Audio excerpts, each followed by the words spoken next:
Terima kasih pemirsa, masih bersama kami dalam Aku yang mengangkat tema tentang orang-orang yang dirindukan surga. Lantas bagaimanakah menjadikan diri kita sendiri menjadi orang-orang yang dirindukan oleh surga? Ustadz Asmar Lambo akan menjelaskan untuk kita. Silakan Ustadz. Bismillahirrahmanirrahim. Assalamualaikum warahmatullahi wabarakatuh. Alhamdulillahilladzi khalaqa kulla syai'in min nafsin wahidah wa khalaqa kulla syai'in min Adam fa Adam.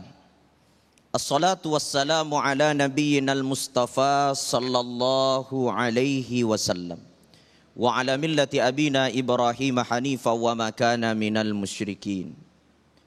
Wa qala ta'ala wa may yuti'illaha wa rasulahu faqad faza fawzan azima. Pemirsa TV One dimanapun berada, Bapak Ibu sehat semuanya? Mudah-mudahan kita semua dijauhkan dari bala bencana. Kita doakan guru kita panjang umur, hidupnya diberkahi, sehat selalu. Bapak Ibu juga semua senantiasa sehat dan panjang umur, amin. Bapak Ibu dirahmati Allah, semua kita menginginkan surga. Hatta orang-orang yang tidak taat sekalipun menginginkan nikmat. Surga memiliki arti nikmat. Lalu bagaimana kita merasakan surga di dunia? Tentu di dalam Al-Quran Allah subhanahu wa ta'ala mengajarkan kita, wa may yuti'illaha wa rasulahu faqad faza fawzan azima. Siapa yang taat kepada Allah, siapa yang senantiasa mengikuti apa yang telah Allah perintahkan, menjauhi apa yang Allah larang, maka pasti ini orang masuk ke dalam surga. Apa itu surga? Fauzan azima, kenikmatan yang tidak ada taranya, kenikmatan yang paling tinggi. Maka ketika kita ingin masuk ke dalam surga, harus memulai merasakan nikmat di dunia. Bapak Ibu, fitrah manusia adalah taat kepada Allah. Allah ciptakan burung-burung. Apa fitrah burung? Terbang bebas di angkasa, dari ranting pohon ke ranting yang lain, betul tidak? Ya, terbang di udara, dari bawah, ketinggian, ke bawah lagi. Itulah fitrahnya burung. Lalu kalau burung ini ditangkap Bapak Ibu, kemudian dimasukkan dalam sangkar, maka burung tidak pernah merasa bahagia. Walaupun disediakan uang, disediakan intang permata, disediakan berlian, disediakan emas sebanyak apapun, burung tidak bahagia. Beda kalau ibu-ibu dikasih emas banyak-banyak, betul tidak? Iya. Kenapa? Fitrahnya burung terbang bebas di angkasa ini. Itu fitrahnya burung. Surganya burung di situ. Lalu Allah subhanahu wa ta'ala menciptakan ikan-ikan. Bu, ikan fitrahnya di mana? Di air. Kalau ikan ini ditangkap, naikkan di atas daratan, walaupun dibuatkan kamar yang indah, full AC, disediakan spring bed yang sangat bagus, ada TV layar yang lebar, diputar damai Indonesiaku, di situ pun ikan tidak akan pernah bahagia, betul tidak? Kenapa? Fitrahnya ikan di dalam air. Lalu ketika dikeluarkan di daratan, sekaya apapun kita berikan harta di situ, ikan tidak pernah bahagia. Kenapa? Surganya ikan di dalam air. Lalu Allah ciptakan kita sebagai manusia. Fitrah manusia ada di dalam ketaatan kepada Allah subhanahu wa ta'ala. Perhatikan kata Rasulullah sallallahu alaihi wasallam di dalam satu hadis, bahwa siapa yang Allah kehendaki bahagia, siapa yang Allah kehendaki mendapat nikmat, siapa yang Allah kehendaki agar dia mendapatkan surga dunia, dan dia akan merasakan surga yang tiada tarah di dalam surga, adalah orang-orang yang senantiasa diberikan iman di dalam hatinya. May yuridillahu bihi khairan yufaqihu fiddin. Orang yang dikehendaki oleh Allah untuk menjadi ahli surga adalah orang-orang yang di hatinya ditanamkan agama. Nah, seperti Bapak Ibu yang hadir, begitu banyak wanita-wanita yang ada di luar tapi tidak terbuka hatinya untuk datang di majelis ilmu, betul tidak? Betapa banyak bapak-bapak di luar tidak tertarik untuk bangun subuh, membangunkan anak, membangunkan istri untuk beribadah kepada Allah. Kenapa? Karena Allah tidak menghendaki ia untuk merasakan kebahagiaan dunia dan kebahagiaan akhirat. Maka bersyukurlah kita karena Allah panggil kita untuk senantiasa berada di jalan yang Allah ridhoi.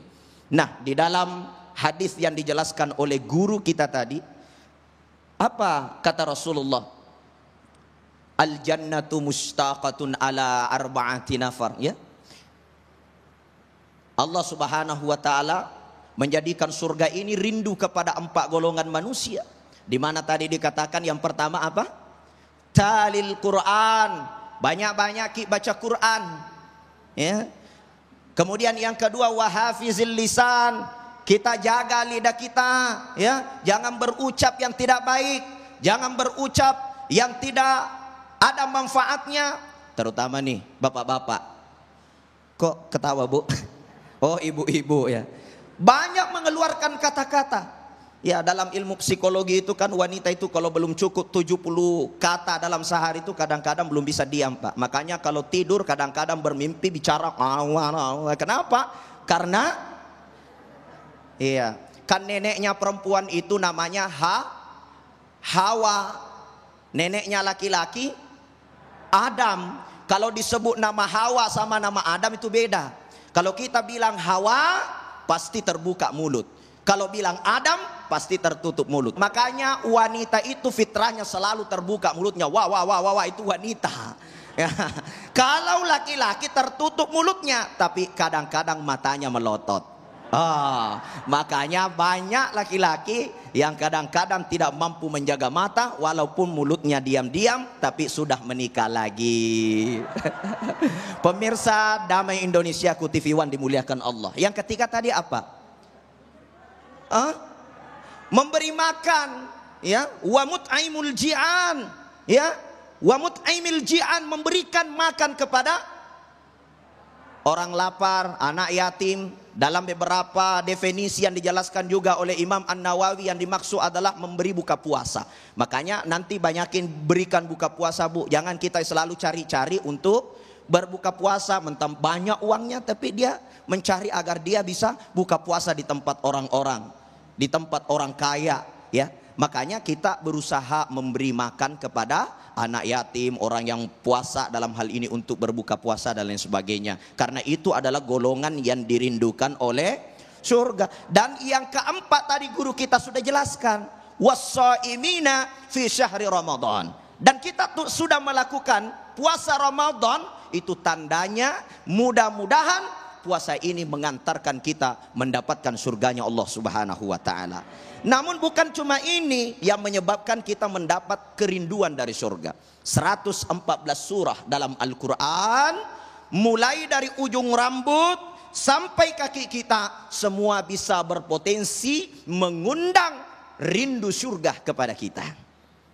Kaki kita bisa mengundang rindu surga. Ketika apa? Menjadikan kaki kita selalu melangkah ke masjidnya Allah Subhanahu wa taala. Menjadikan kaki kita selalu melangkah ke tempat-tempat yang baik. Menahan kaki kita berjalan menuju ke tempat-tempat maksiat. Ibu, lidahnya bisa menyebabkan masuk surga. Matanya bisa menyebabkan masuk surga. Telinganya bisa menyebabkan masuk surga. Pikirannya bisa menyebabkan masuk surga. Makanannya bisa menyebabkan masuk surga. Tangannya bisa menyebabkan masuk surga. Maka 114 surah di dalam Al-Quran, mulai dari ujung rambut sampai kaki kita, semua bisa menyebabkan kita masuk ke dalam surganya Allah Subhanahu wa ta'ala. Bapak Ibu dirahmati Allah, pemirsa Damai Indonesia TV One berbahagia dimanapun. Maka dari itu Bapak Ibu perlu kita ketahui, perlu kita pahami bahwa kehidupan dunia ini adalah kehidupan sementara. Betul tidak? Kullu man 'alaiha fan. Segala sesuatu yang ada di muka bumi ini fan, sebentar saja, tidak lama. Harta kita kalau bukan kita yang tinggalkan, harta yang tinggalkan kita, betul? Istri kalau bukan kita yang tinggalkan, istri yang tinggalkan kita, betul? Mobil kalau bukan kita yang tinggalkan, mobil ya bukan tinggalkan kita yang tinggalkan mobil kita, betul tidak? Bu, apa sih yang bisa kita sombongkan? Oh, Bapak kuat di umur 40 tahun, kuat di umur 30 tahun. Selalu masuk di diskotik. Umur 30 tahun, umur 40 tahun. Tapi kalau sudah 50 tahun ke atas, palingan cari apotik. Betul? Iya. Ibu-ibu 20 tahun, 30 tahun masih oke. Kulit masih mulus, gigi masih bagus, ya. Tapi kalau sudah 50 tahun, gigi sudah ompong. Makanya guru kita suruh belajar ngaji mumpung masih bagus gigi kita, ya. Kalau sudah jatuh satu persatu gigi kita, mata kita sudah tidak bisa melihat dengan jelas, baca Qur'annya pun sudah tidak terlalu bagus makharijul hurufnya. Udah baca Iyyaka na'budu wa iyyaka nasta'in. Iya na'budu wa iya nasta'in. Kenapa? Karena giginya sudah ompong, Pak. Maka ini adalah konsep Bapak Ibu. Jadikan ujung rambut sampai tapak kaki kita, ujung kaki kita, semua menjadi sumber yang akan mengundang kerinduan surga kepada kita. Sehingga kita akan mendapatkan as-sa'idatud dunia, kebahagiaan di dunia, dan as-sa'idatul akhirah, kebahagiaan di akhirat. Amin ya rabbal alamin. Mungkin ini yang saya sampaikan. Assalamualaikum warahmatullahi wabarakatuh. Waalaikumsalam warahmatullahi wabarakatuh. Luar biasa sekali apa yang telah disampaikan oleh guru kita tadi. Dan untuk itu persiapkan pertanyaan-pertanyaan Anda. Kita akan lebih dalam lagi untuk memahami tentang sosok yang dirindukan surga. Selepas pesan-pesan berikut ini, Damai Nusaku yang dipersembahkan oleh Sarung Wadimor, tentu sarung kita.